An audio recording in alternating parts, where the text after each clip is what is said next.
Hello నమస్తే. నేను మీ ప్రశాంతి. తెలంగాణ పండుగల్లో అతి ప్రసిద్ధమైన, అతి విశిష్టమైన, అతి ప్రాచీనమైన పండుగ బోనాల పండుగ. సో, ప్రతి సంవత్సరంలాగే ఈ సంవత్సరం కూడా అనగా 2024వ సంవత్సరంలో ఆషాఢ మాసం మొదటి ఆదివారం బోనాల పండుగ అనేది ప్రారంభమవుతోంది. సో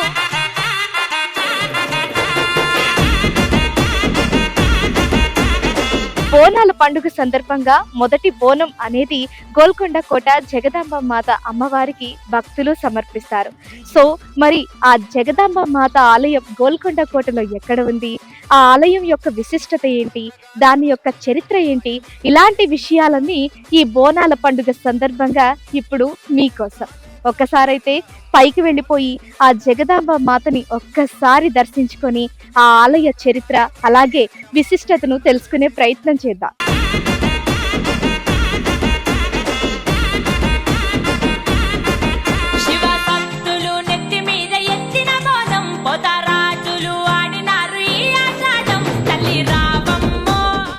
మన పూర్వీకుల కథనాల ప్రకారం కొన్ని కథలు అనేవి ఈ దేవాలయానికి సంబంధించి ప్రసిద్ధికెక్కింది. అందులోనూ ఇప్పుడు నేను చెప్పబోయే కథ చాలా ప్రసిద్ధికెక్కింది. ఆ కథ ఇప్పుడు ఒకసారి మీకోసం. అయితే అప్పటికి ఇదంతా ఒక కొండ ప్రాంతం అన్నమాట. ఆ కొండ ప్రాంతం తర్వాత ఇది కాకతీయ రాజుల ఆధీనంలో ఉండేది. అంటే అప్పుడు కాకతీయ రాజులు ఇక్కడ ఈ ప్రాంతాన్ని ఏలుతూ ఉండేవారు. ఆనాటి కాకతీయ రాజైన శ్రీ ప్రతాపరుద్ర దేవునికి కీర్తి శకం 1143లో ఒక గొల్లవాడు అనగా ఒక గొర్రెలు కాచుకునే అతను ఈ కొండపై కోట కట్టడానికి ఒక సలహా ఇచ్చాడు. అతని సలహా ప్రకారం అక్కడ ప్రతాపరుద్ర మహారాజు కూడా ఒక మట్టి కోట అనేది కట్టారు. అందుచేత ఇది గొల్లకొండ కోట అనే నామకరణం చేశారు. ఇది మనం వాడుకలో రాను రాను రాను రాను గొల్లకొండ కాస్త గోల్కొండ కోట అనేది చేసేసాము. అంటే ఈ చరిత్రను బట్టి హిందువుల రాజులు ఆ కాలంలో ఆ పరిపాలనలో ఉన్నందున అమ్మవారి దేవాలయానికి మొదట పూజలు హిందువులే చేసేవారు. అంటే హిందువులు చేయడానికి ఆ కాలంలోనే నిర్ణయం జరిగింది. దాని తర్వాత కీర్తి శకం 1163వ సంవత్సరంలో కాకతీయ రాజైన శ్రీకృష్ణదేవరాయలు గారు బహుమని వంశ శ్రీ మహమ్మద్ షాతో సంధి చేసుకుని ఈ గొల్లకొండ కోటను వారికి అప్పగించారు. శ్రీ మహమ్మద్ షాతో ఆయన సంధి చేసుకుని శ్రీకృష్ణదేవరాయలు ఇలా గొల్లకొండ కోటను అప్పగించారు. కానీ ఆ తర్వాత ఏలింది మహమ్మదీయులే అయినా సరే కుతుబ్ షాహీ వంశరాజుల ఆధీనంలో ఉంది కాబట్టి కీర్తి శకం 1518 నుంచి 1687 వరకు 7 రాజులు పాలించారు. ఇక ఆ తరువాత శ్రీ అబ్దుల్ హాసన్ తానిషా పరిపాలనలో హిందువుల మంత్రులు శ్రీ అక్కన్న మరియు మాతన్న కాలంలో శ్రీ జగదాంబ అలాగే మహంకాళి దేవాలయాలు కూడా కట్టబడ్డాయి. అంటే అప్పటి వరకు మట్టి కోటగా ఉన్న కోట కాస్త దేవాలయాలుగా తీర్చిదిద్దబడ్డాయి. ఆ తరువాత ఆషాఢ మాసం మొదటి ఆదివారంలో ఈ బోనాల పండుగ అనేది ప్రారంభం అలాగే ముగింపు ఉత్సవాలు ఇక్కడే జరిగేవి. అందుచేత భారతదేశంలో గోల్కొండ కోట అమ్మవారి జగదాంబ అలాగే మహంకాళి దేవాలయము బోనాల ఉత్సవాలు ప్రముఖ స్థానంలో నిలిచాయి.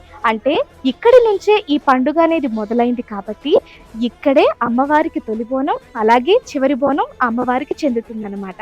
అలాగే తెలంగాణ ప్రజల సంస్కృతి సాంప్రదాయాలను కూడా ఈ పండుగ అనేది ప్రతిబింబిస్తుంది. అలాగే ఈ బోనాల పండుగ అనేది తెలంగాణ చారిత్రతకు అద్దం పడుతుందన్నమాట. అలాగే ఈ జగదాంబ ఆలయంలో బోనాలు అనేది మొదలైన తరువాత తెలంగాణ వ్యాప్తంగా అంటే ప్రతి పల్లెలోనూ ప్రతి గ్రామాల్లోనూ ఇక బోనాల పండుగ అనేది ప్రారంభమవుతుంది. అలాగే ఆషాఢ మాసం ముగిసే నాటికి తెలంగాణ వ్యాప్తంగా బోనాలు అంతా ముగిసి ఆషాఢ మాసం అనేది ముగిసేసరికి మళ్ళీ గోల్కొండ జగదాంబ మాత దగ్గరికే చివరి బోనం వచ్చి చేరుతుంది. అలా ఈ కథ ఇక్కడితో సంపూర్ణమైంది. ఒక్కసారి మీరు ఇక్కడ చూసుకున్నట్లయితే ఈ ఆలయ గోడల మీద కూడా ఈ గుడికి సంబంధించిన ఒక కథని కూడా ఇటు తెలుగు ఇటు ఇంగ్లీష్ లో కూడా వాళ్ళు ఎంత చక్కగా చూపించడం జరిగింది. అంటే వచ్చిన ప్రతి ఒక్కరికి చాలా అర్థవంతంగా అర్థమయ్యే విధంగా ఇక్కడ చాలా చక్కగా వివరించారు.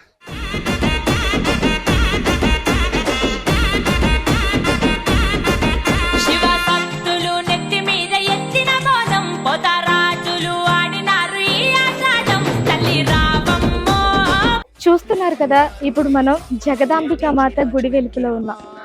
ఎన్నో నాకు తెలిసినంత వరకు గోల్కొండ చుట్టూ ఎన్నో కొండలు, గుహలు, రాతి కట్టుబడి ఎంతో ఉంది. కానీ ఎన్నో శతాబ్దాల క్రితం కొంతమంది కాపరులకు కనబడి ఇక్కడ నేనున్నాను, ఇక్కడ నేను వెలిసాను అని చెప్పి నాకు నాకు పూజలు చెయ్యండి అంటూ ఆవిడ ఇక్కడ స్వయంభూగా వెలిసి ఉన్నారు. ఎంతోమంది ఆడపడుచుల చేత ఈ గోల్కొండ కిల్లాలో వెలిసిన జగదాంబ మాత మొదటి బోనం అందుకుంటున్నారు. అలాగే ఎంతోమంది ఆడపడుచులకు కోరిన కోరికలు తీర్చే తల్లిగా ఇక్కడ పూజలు అందుకుంటున్నారు.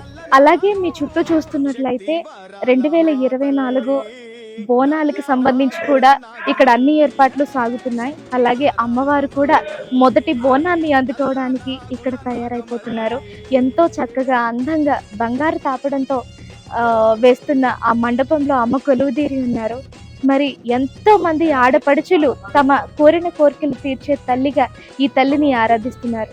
మరి ఇంతకన్నా పుణ్యం నాకు తెలిసి ఇంకొకటి ఉండదేమో. సో ఒక్కసారి అయితే ఈ గుడి ప్రాంగణాన్ని, ఈ గుడి విశేషాల్ని ఒక్కసారి వీక్షించి తరించండి.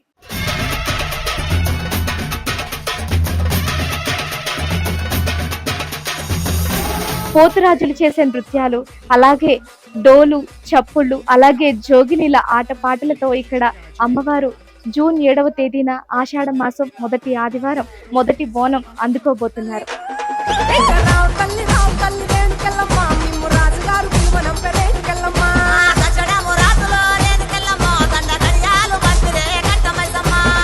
ఈ ఆలయాన్ని సందర్శించినంత మాత్రానే తమ కోర్కెలెన్నో తీరి అమ్మ మమ్మల్ని చల్లగా చూస్తుంది అని చెప్పే భక్తులు ఎంతమందో. అలాగే ఇక్కడ ఇంకొక ప్రత్యేకత ఏంటంటే తెలంగాణ వ్యాప్తంగా బోనాల పండుగ అనేది అందరికీ తెలిసిన పండుగ, అలాగే ప్రసిద్ధికెక్కిన పండుగ. 2 జంట నగరాల్లోనూ బోనాల పండుగ అనేది చాలా ప్రత్యేకించి చెప్పుకోదగిన పండుగ. కానీ ఇక్కడ ఈ గుడి ప్రత్యేకత ఏంటి అంటే అమ్మవారు ఎప్పుడైతే ఇక్కడి నుంచి తొలి బోనం తీసుకున్న తర్వాతనే తెలంగాణ వ్యాప్తంగా కావచ్చు, 2 జంట నగరాల్లో కావచ్చు, ఆ తర్వాతి రోజు నుంచే ప్రతి పల్లెలోనూ ప్రతి గ్రామంలోనూ కూడా బోనాల పండుగ అనేది స్టార్ట్ అవుతుంది. మొదటి బోనం అమ్మ ఎప్పుడైతే స్వీకరిస్తారో ఆ రోజు నుంచే బోనాల పండుగ, బోనాల జాతరగా తెలంగాణ రాష్ట్ర వ్యాప్తంగా అలాగే దేశ నలుమూలలా పాకుతుంది.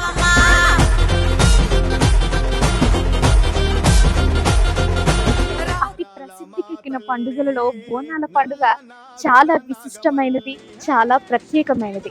ప్రతి తెలంగాణ బిడ్డకు బోనాల పండుగ అంటే తమ ఆడపడుచును ఇంటికి ఆహ్వానిస్తున్నట్టే అనే సంతోషంతో ఈ పండుగను ఆహ్వానిస్తారు.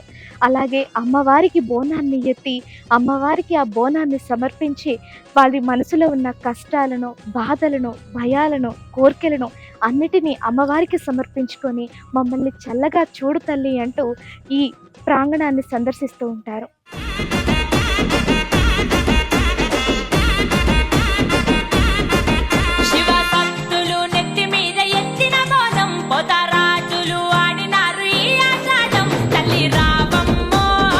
ఎన్నో శతాబ్దాల నుంచి ఈ బోనాల పండుగను ఇక్కడ ప్రజలు జరుపుకుంటూ ఉంటారు. నిజం చెప్పాలి అంటే ఈ ఒక్క పండుగ విషయంలోనే చిన్న పెద్ద ముసలి ముతక అనే తేడా లేకుండా అందరూ అమ్మవారిని దర్శించుకోవడానికి, చిన్న పిల్లలు కూడా చిన్న చిన్న బోనాలు ఎత్తుకుంటూ ఆ అమ్మవారిని దర్శించుకోవడం కోసం ఎంతో తపిస్తూ ఉంటారు. నిజం చెప్పాలి